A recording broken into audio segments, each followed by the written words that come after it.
নমস্কার। যুক্তি তর্ক সঙ্গে অর্কই আপনাদের স্বাগত।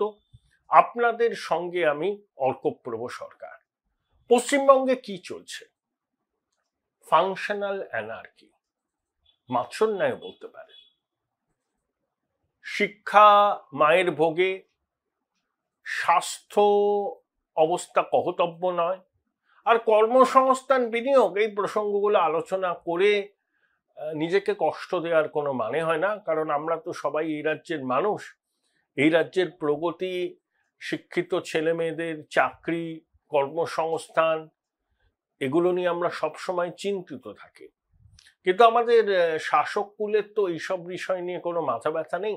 তারা একটা জিনিসই ব্যস্ত, কিভাবে টাকা রোজগার করা যায়, যে কোনো মূল্যে টাকা তোলা যায়, দলীয় তহবিল স্ফীত করা যায় এবং নিজেদের পার্সোনাল ব্যাংক ব্যালেন্সকে বহুগুণে বাড়িয়ে নেওয়া যায় এবং চৌর্যবৃত্তির সাম্রাজ্যকে প্রতিষ্ঠা করা যায়। আর চৌর্যবৃত্তির সাম্রাজ্য যখন এক্সপোজড হয়ে যায়, তখন নামি দামি আইনজীবী নিয়োগ করে সুপ্রিম কোর্টে গিয়ে কোনো রকমের রক্ষা কবচ, সাময়িক স্বস্তি যাতে পাওয়া যায় তার জন্য তৎপরতা দেখায়। এর বাইরে এ রাজ্যে কি হয়েছে আপনি বলুন তো? 7টা এডিশন হয়েছে বেঙ্গল গ্লোবাল বিজনেস সামিটে।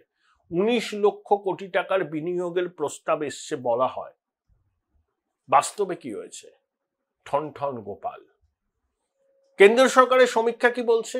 2024-25 অর্থবর্ষে ভারতবর্ষে মোট প্রত্যক্ষ বিদেশি বিনিয়োগের যেটা হয়েছে তার 1% কম এসছে পশ্চিমবঙ্গে। সংসদে দাঁড়িয়ে কেন্দ্র তথ্য দিয়ে বলেছে সবার আগে আছে মহারাষ্ট্র।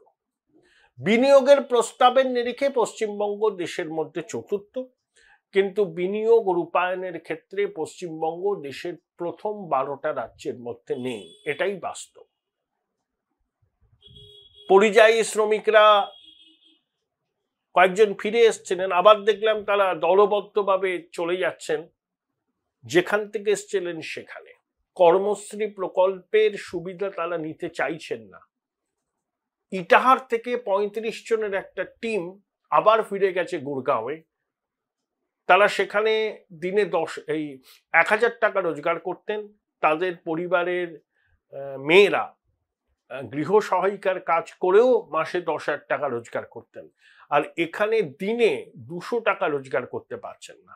তারা অটো কিনেছেন, ব্যাংক থেকে ঋণ নিয়ে তার ঋণ শোধ করতে হয়, ব্যাংকের ইএমআই আছে, তাই তারা বাধ্য হয়ে আবার ফিরে যাচ্ছেন গুড়গাঁওয়ে। এটাই বাস্তব। পশ্চিমবঙ্গে চাকরি নেই, কর্মসংস্থান নেই, কলকারখানা নেই, শিল্প নেই, শুধু আছে চুরি চুরি চুরি আর ডাকাতি। চুরি বললে এটাকে ছোট বলা হয়, এটা ডাকাতি। এসএসসি নিয়ে যেটা হয়েছে সেটাকে চুরি বলা যায় না, এটা ডাকাতি। এরা বাংলার ডাকাত এবং এত বড় নির্লজ্জ যে ডাকাতি করেও বিন্দুমাত্র লজ্জা অনুশোচনা নেই। এখনো বুক চিতিয়ে ঘুরছে, বড় বড় কথা বলছে, বিরোধীদের চক্রান্ত, অমুক রাজ্যে এই হয়েছে, অমুক রাজ্যে তেই হয়েছে।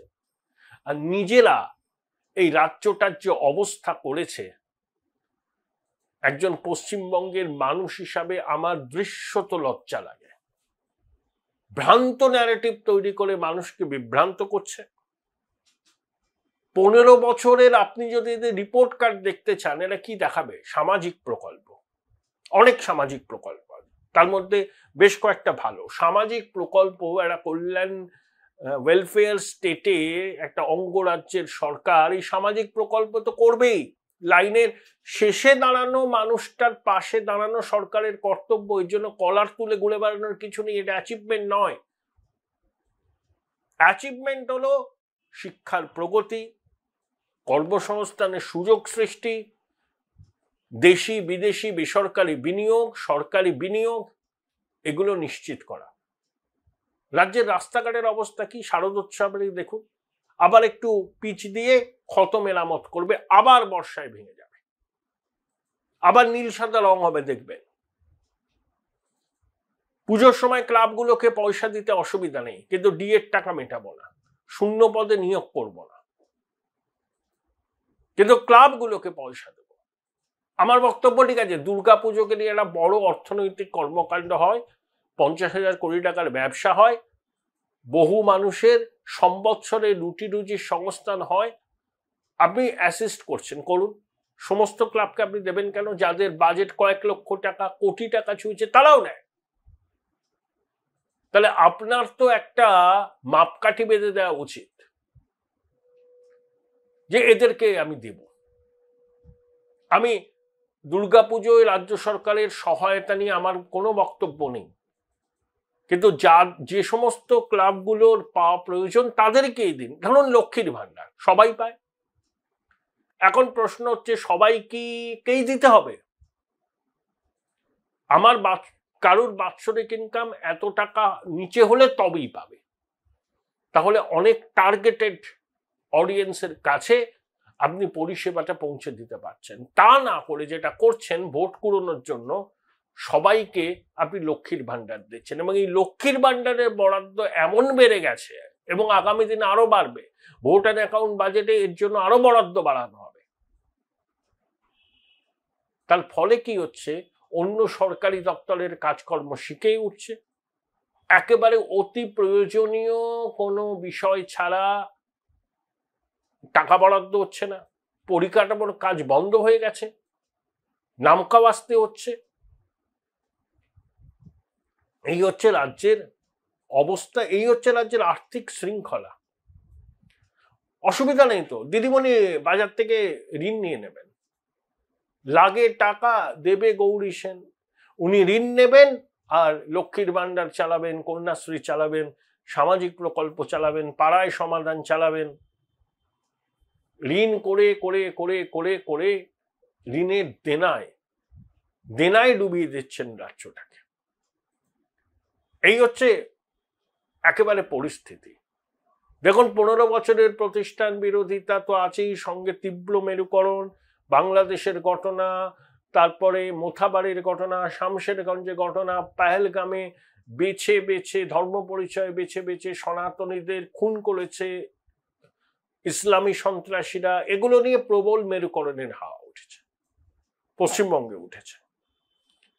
তারপরে তো দুর্নীতি আছে, প্রতিষ্ঠান বিরোধিতা আছে, কিন্তু আমার ধারণা পশ্চিমবঙ্গে এবারের যে নির্বাচন হবে সেটা হবে হ্যাঁ মমতা না মমতাই গণভোট। এটা কিন্তু তৃণমূলের সঙ্গে বাম কংগ্রেস বা বিজেপির লড়াই নয়, এটা তৃণমূলের সঙ্গে, অনেকে বলছেন, আমি তাদের বক্তব্যের সঙ্গে অনেকটা সহমত, এটা হচ্ছে তৃণমূলের সঙ্গে পশ্চিমবঙ্গের শুভবুদ্ধি সম্পন্ন মানুষের লড়াই, অবশ্যই গণতান্ত্রিক পদ্ধতিতে, ইভিএম এর মধ্যে দিয়ে। কারণ রাজ্যটা যে খাদের কিনারায় দাঁড়িয়ে আছে এটা নিয়ে আর কারোর মনে কোনো আয়োটা অফ ডাউট নেই। তাই মানুষ এর একটা বড় অংশ পরিবর্তন চাইছে। হ্যাঁ, তৃণমূলের সাপোর্ট বেস কি খুব দোষে গেছে? না, সংখ্যালঘুদের সাপোর্ট তারা পাবেন এবং বেনিফিশিয়ারি ক্লাস, সেইটা নিয়ে ধরুন 42-43%। অপোজিশনের সঙ্গে এখন শাসকের ফারাক হচ্ছে 2%।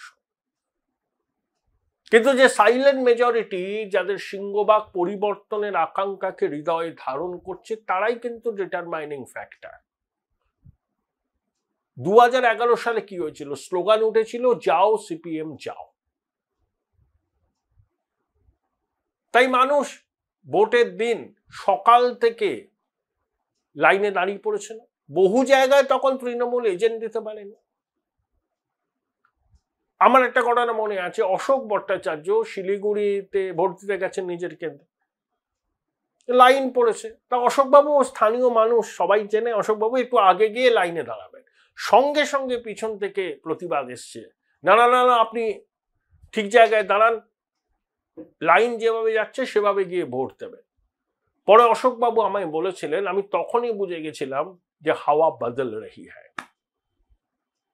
যে সমস্ত পাড়া প্রতিবেশী আগে হলে কি অশোকবাবুকে বলতেন যে অশোকদা আমরা দাঁড়িয়ে আছি, আপনি আপনার ভোট আছে, অন্য জায়গায় যেতে হবে, আপনি আগে গিয়ে ভোটটা দিয়ে আসুন, তারাই বলছে না না আপনি কি লাইনে গিয়ে দাঁড়ান। এগুলো ইন্ডিকেশন। 2011 আগেও সিপিএম ভেবেছিল, বামফ্রন্ট ভেবেছিল যে 160টা আসন পাবে, পায়নি। তৃণমূল এখন একটা ন্যারেটিভ তৈরি করছে, তাদের সামনে কোনো না কোনো বিরোধী নেই, কোনো বিরোধী দেখতে পাচ্ছে না তারা, ঠিকই তো। এই ন্যারেটিভ তারা তৈরি করবে, তারা তাদের সুবিধার জন্য, আমি দোষের মধ্যে কিছু দেখি না। কিন্তু তৃণমূলের লড়াই তো আছে বিজেপির সঙ্গে, বাম কংগ্রেসের সঙ্গে লড়াইটা একটু মেকি। ওরা তো বিশেষ করে বামেরা তৃণমূলের বি টিম, সিপে মূল, ওরা তৃণমূল বিরোধী ভোট ভাগ করে বিজেপির সুবিধা করে দেয়। ধরুন লড়াইটা তৃণমূল বনাম বিজেপি, আপেক্ষিকভাবে আসল লড়াইটা কিন্তু তৃণমূলের সঙ্গে পশ্চিমবঙ্গের পরিবর্তনকামী জনতা, যে লড়াইটা গণতান্ত্রিক পদ্ধতি দিয়ে ইভিএম এর মাধ্যমে হবে। সেই পরিবর্তনকামী জনতার মধ্যে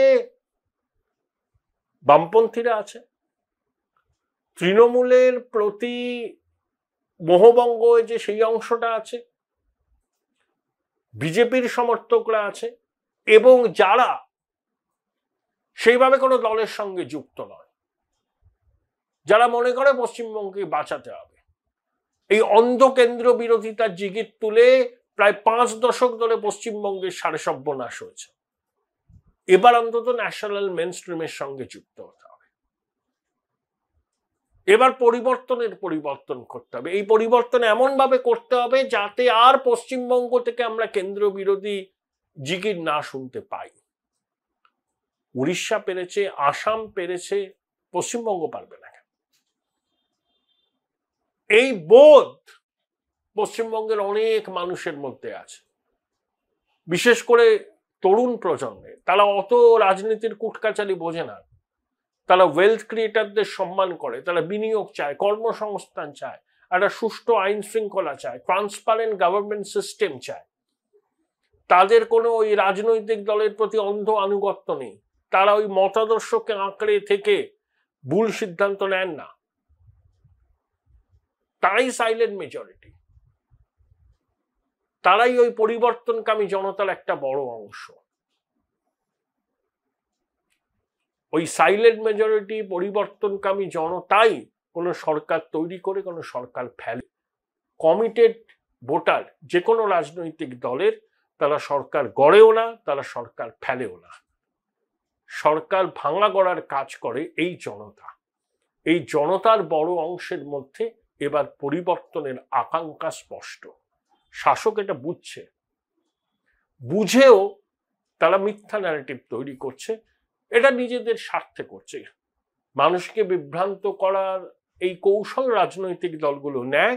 আমি এর মধ্যে দোষের কিছু দেখছি না। এই বিষয়টা নিয়ে কথা বলেছিলাম বিশিষ্ট রাজনৈতিক বিশ্লেষক, জনতা দল ইউনাইটেডের পশ্চিমবঙ্গের রাজ্য সভাপতি অমিতাভ দত্তর সঙ্গে। শুনে নিন কি বললেন অমিতাভ বাবু। অমিতাভ দা, এই যে এসএসসি অনেক ছকরা করার পর শেষ পর্যন্ত বাধ্য হলো তাগিদের তালিকা প্রকাশ করতে। সেখানে নান্টু ঘোষের পুত্রবধূ থেকে কাউন্সিলর, অঞ্চল সভাপতি, এসব অনেক নাম রয়েছে। এখন আমার যেটা প্রশ্ন সেটা হচ্ছে, দেখুন তাহলে দাগি আর টেন্টেড নয়, দাগি নয়, এই ডিফারেন্সিয়েটটা করা সম্ভব হলো? তাহলে এখন যারা 10 বছর আগে পরীক্ষা দিয়ে চাকরি পেয়েছে, যারা ষষ্ঠভাবে চাকরি পেয়েছে, তারা কোন যুক্তিতে আবার পরীক্ষায় বসবে? এই সংকটের মোকাবিলা কিভাবে করা যায়? আদালতকে কি কোনো উপায় বার করা সম্ভব? উপায় তো কেউই বার করতে পারছে না। আদালত কি বার করতে পেরেছে? এখন দাগি তো এটা ফার্স্ট লিস্ট, যেটা দেখা যাচ্ছে এটা ফার্স্ট লিস্ট। কত লিস্ট বেরোবে সেটা জানা নেই। এবং সুপ্রিম কোর্ট তো ভয়ানক কথা বলেছে, যদি দেখা যায় যে এই লিস্ট সঠিক নয়, তার মানে এরপর যদি একটা দুটো এরকম কেস বেরিয়ে পড়ে, সকল দাগি আমি বলছি, লোকে দাগি চোর, দাগি ডাকাত, দাগি লুটেরা, অমুক তমুক এসব বলতো, এখন দুঃখজনক ভাবে দেখা যাচ্ছে শিক্ষকও দাগি হচ্ছে। পশ্চিমবাংলায় শাসনে এটা এখন উঠে এসছে। তো সেই জায়গায় দাঁড়িয়ে এটা তো কোনো রাস্তা বার করা খুব মুশকিল, খুব ডিফিকাল্ট। এখন কি হতে চলেছে সেটা সারমাইজ করা এই মুহূর্তে আমার মনে হয় সকলের পক্ষেই অত্যন্ত কঠিন। স্বাধীনতা উত্তর পশ্চিমবঙ্গে এই রকম সংকট বোধহয় আর দেখা যায়নি, কি মনে হয় আপনার?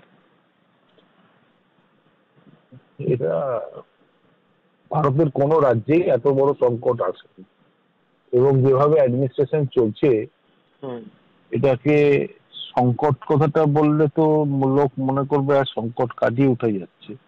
এ তো অতলে তলিয়ে যাবার মতো অবস্থা তৈরি হয়ে গেছে সব জায়গায়। শিক্ষাতে আসছে, এটা তো টিপ অফ দি আইসবার্গ। এছাড়া প্রতিটা ক্ষেত্রে যদি সেইভাবে হয়, মানে একটা ফেলিওর অফ অ্যাডমিনিস্ট্রেশন, মানে Bengal government is representing a failed state, সেই জায়গায় চলে গেছে। এবং সেটা প্রথম 6 মাস মমতা ব্যানার্জি ক্ষমতা আসার 6 মাসের পর থেকে আস্তে আস্তে রিফ্লেক্টেড হচ্ছিল। এত বড় গভর্নমেন্ট মেশিনারি এই জায়গায় এসে পৌঁছতে এত বছর সময় লাগলো, মানে 11-11.5 বছর লাগলো আর কি, এবং 13-13.5 বছর। হ্যাঁ বলুন। আমি একটা জিনিস দেখছি, আপনি আপনার সহমত হবেন কিনা জানি না, কোনো অনুশোচনা নেই শাসক দলের এখনো।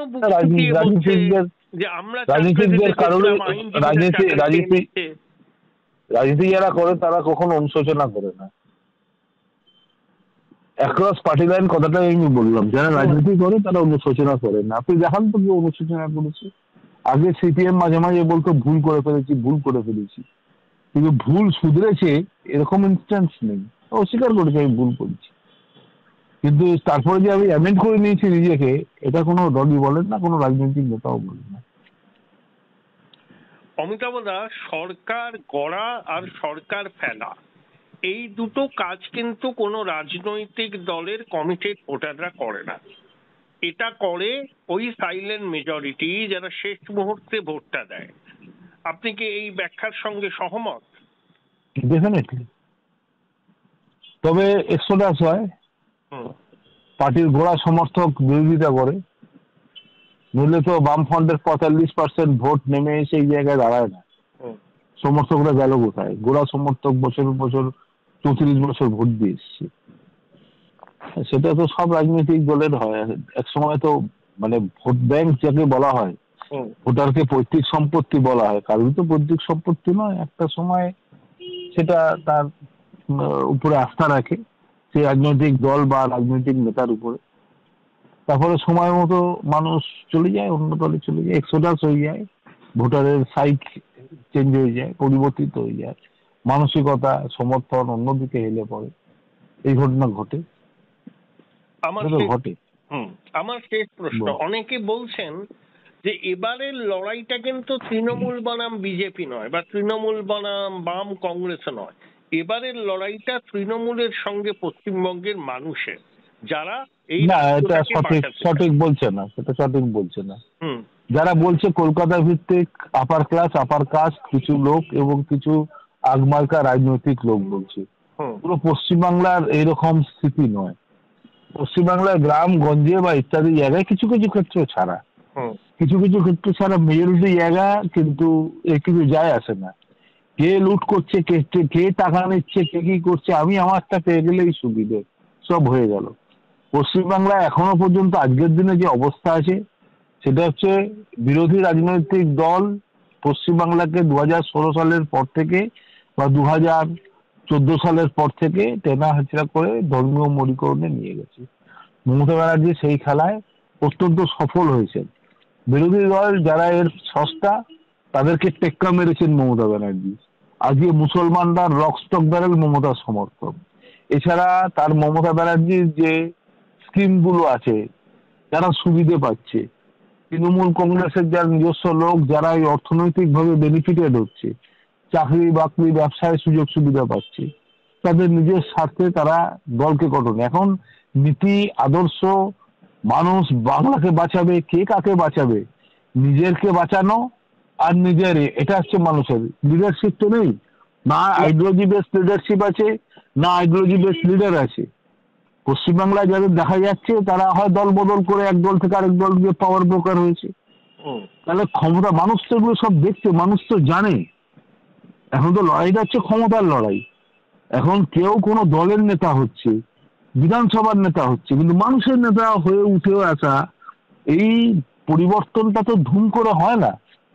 আজকে 2014 সালে একটু ভাবতে হবে, 2014 সালে কেন্দ্রে ক্ষমতা পরিবর্তন হয়ে গেছিল, মনমোহন সিং এর জায়গায় নরেন্দ্র মোদী প্রধানমন্ত্রী হলে। সকলে অনেক কিছু বললো, কিন্তু মূল জায়গাটা দেখুন, তখন এত বড় করাপশন চার্জেস ছিল এবং করাপশনের বিরুদ্ধে আন্না হাজারের সারা ভারত জুড়ে একটা বিরাট বড় প্রোগ্রাম ছিল, দেশ কেঁপে গেছিল তখন সেই আন্দোলনে।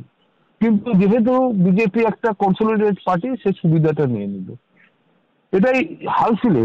আর অতীতে সেই জনতা পার্টির সময় জয়প্রকাশ নারায়ণ লিডারশিপ তৈরি হয়েছে, আদর্শগতভাবে পরিবর্তন তৈরি হয়েছে।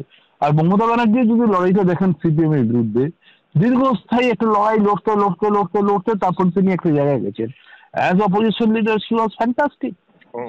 কিন্তু যখন তিনি ক্ষমতায় এসছেন, তখন তো ক্ষমতাতে ছেলে খেলা হয়ে গেছে। এটা একটা রাজনৈতিক ক্ষমতায়ন হলো না লামপট্ট হলো। এখন পশ্চিমবাংলায় তো লুমফিন রাজ চলছে, এর জন্য রাজনীতি করার দরকার নেই।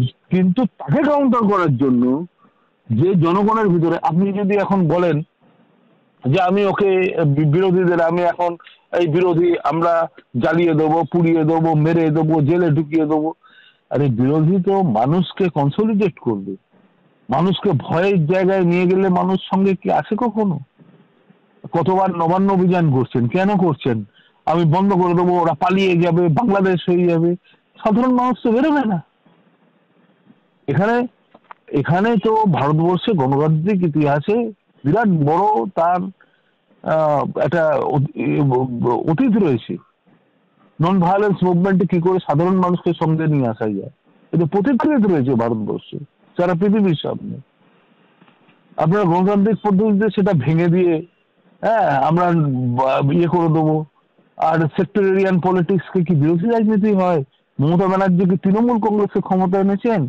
উনি সেই বাংলা বাঁচাও ফ্রন্ট, কৃষি জমি বাঁচাও কমিটি থেকে আরম্ভ করে সন্ত্রাস বিরোধী নাগরিক মঞ্চ সময়গুলি হাইজ্যাক করে তৃণমূল কংগ্রেস এবং এসএসসির সহায়তায় ক্ষমতায় চলে গেছে, গিয়ে তিনি কংগ্রেস এসএসসি হারিয়ে দিয়েছেন। পলিটিশিয়ান হিসেবে কাজ করেছেন, C did not behave as a Statesman, তাই না? এখন যারা রাজনীতি করছে, বিরোধী রাজনীতি করছে, আপনি বলছেন মানুষ পরিবর্তন করে দেবে, মানুষ কাকে দেখে পরিবর্তন করবে, কার হয়ে পরিবর্তন করবে, এটা তো বুঝতে হবে, তাই না? সেটা ব্রড বেস স্পেকট্রাম যদি তৈরি করতে না পারা যায়, তাহলে সর্বস্তরের মানুষ সেখানে আসবেই করে।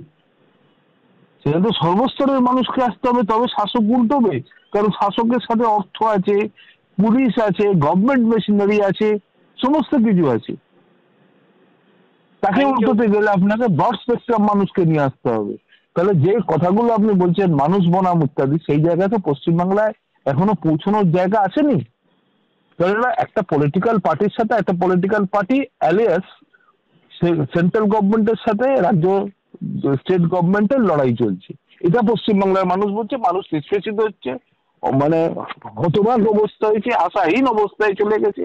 শিক্ষা নেই, স্বাস্থ্য নেই, পড়াশুনো নেই, কৃষি নেই, এবং কি সেচ ব্যবস্থা নেই, নিকাশি ব্যবস্থা নেই, সমস্ত কিছু বেহাল অবস্থায় চলে গেছে পশ্চিমবাংলা। আইন শৃঙ্খলা নেই। Thank you. Okay. Join Indian Institute of Hotel Management now. Right choice, right decision.